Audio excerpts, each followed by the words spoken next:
ओम ओम सभी को नमस्ते। आज हम ईश्वर की सबसे सरल और सबसे उत्तम विधि पूजा करने की देखेंगे, जो कि आज समाज में बहुत सी भ्रांतियाँ हो गई हैं कि ईश्वर की सबसे अच्छी विधि कौन सी हो सकती है। लोग बहुत से अनजाने में, अज्ञानता में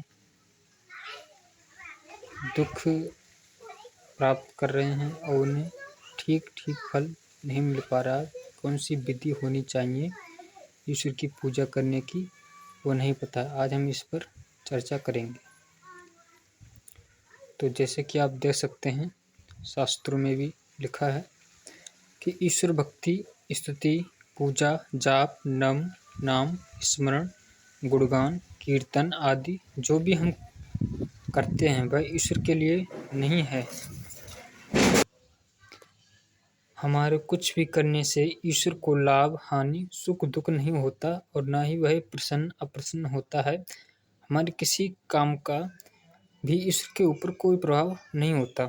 ईश्वर सारे संसार को खिलाता है। संसार के सभी पदार्थ उसके अंदर हैं और वह सब पदार्थों में है। इसलिए ईश्वर को खिलाने वाली बात ठीक नहीं बनती। कोई ऐसा स्थान नहीं है जहाँ ईश्वर विद्यमान नहीं है। वह सब कुछ देखता है और सब कुछ सुनता है, यहाँ तक कि वह सभी के मनों की बात को भी जानता है, क्योंकि वह मनों में भी उपस्थित है। क्योंकि ईश्वर तो सर्वत्र व्यापक है।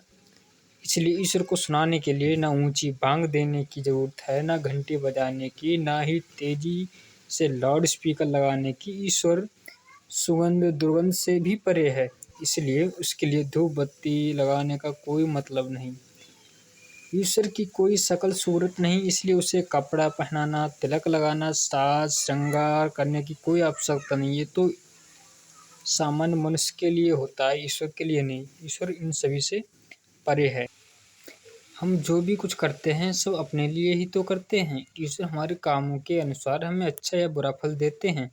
कुछ कामों का फल उसी समय मिल जाता है और कुछ कामों का फल बाद में उचित अवसर आने पर मिलता है। जो फल हम बाद में मिलता है उसे हम किस्मत कह देते हैं। ईश्वर भक्ति का ठीक अर्थ तो यह है कि ईश्वर के गुणों को याद करना तथा उन गुणों को अपने जीवन में अपनाना। ईश्वर न्यायकारी है, वह सदा पक्षपात रहित होकर न्याय ही करता है।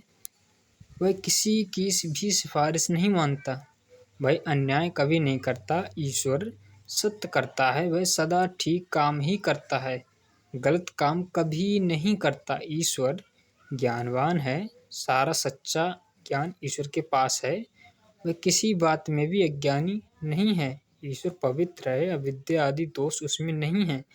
ईश्वर दयालु है, उसने दया करके हमारे उपभोग के लिए अनंत पदार्थ दे रखे हैं, हमें भी। तो इसीलिए ईश्वर भक्ति यही होगी कि जैसे कि ईश्वर न्यायकारी है तो हमें भी न्याय पूर्वक ही हर क्रियाकलाप करना चाहिए, किसी के साथ अन्याय नहीं करें हमारे।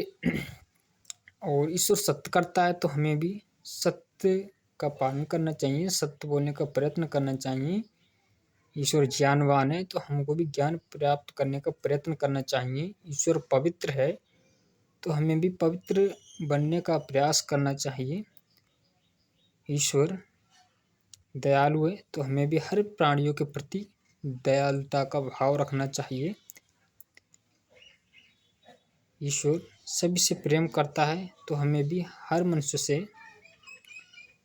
यथा योग्य प्रेम बर्ताव करना चाहिए, व्यवहार करना चाहिए इत्यादि।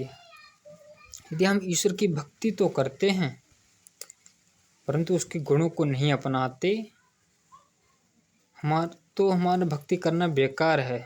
तो तब वह स्थिति उस गधे के समान है जो अपनी पीठ पर लाद कर धान को तो ढोता है पर उससे खा नहीं सकता, उसका लाभ नहीं ले। इसीलिए ईश्वर की आज्ञा का पालन करना ही सबसे उत्तम पूजा है। ईश्वर की आज्ञा का पालन करना, जैसे कि उदाहरण के तौर पर एक पुत्र यदि अपने माता पिता का यथोचित सेवा सत्कार नहीं करता है, आज्ञा पालन नहीं करता है, उचित न्यायपूर्वक, तो उसका पूजा करना व्यर्थ बेकार है। अर्थात उसकी यदि वह अपने माता पिता का कहना मानता है, आज्ञा का पालन करता है, तो यही उसके लिए उसके माता पिता के प्रति उसकी यही पूजा की सर्वोत्तम विधि है। ईश्वर की हम संध्या प्रार्थना उपासना इस प्रकार से कर सकते हैं।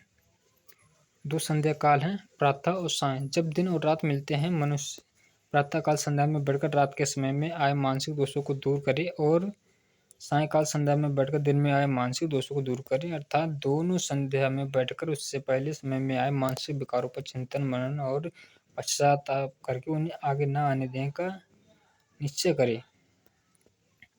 प्रार्थना इस प्रकार से है, कोई वस्तु परमात्मा से मांगने से पहले उस वस्तु को प्राप्त करने के लिए उसके अनुसार प्रयत्न करना आवश्यक है। जैसे कि यदि कोई विद्यार्थी परमात्मा से प्रार्थना करे कि वह उसे परीक्षा में पास कर दे, तो विद्यार्थी का कर्तव्य बनता है कि वह परीक्षा की तैयारी पूर्ण मेहनत से करे।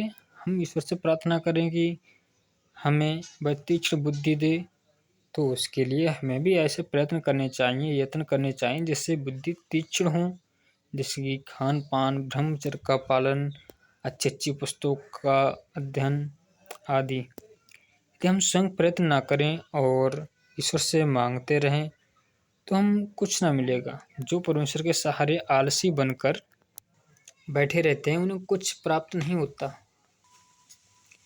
क्योंकि ईश्वर की पुरुषार्थ मेहनत करने की आज्ञा है, कर्म करने की आज्ञा है। ईश्वर उसी की सहायता करते हैं जो अपनी सहायता आप करता है।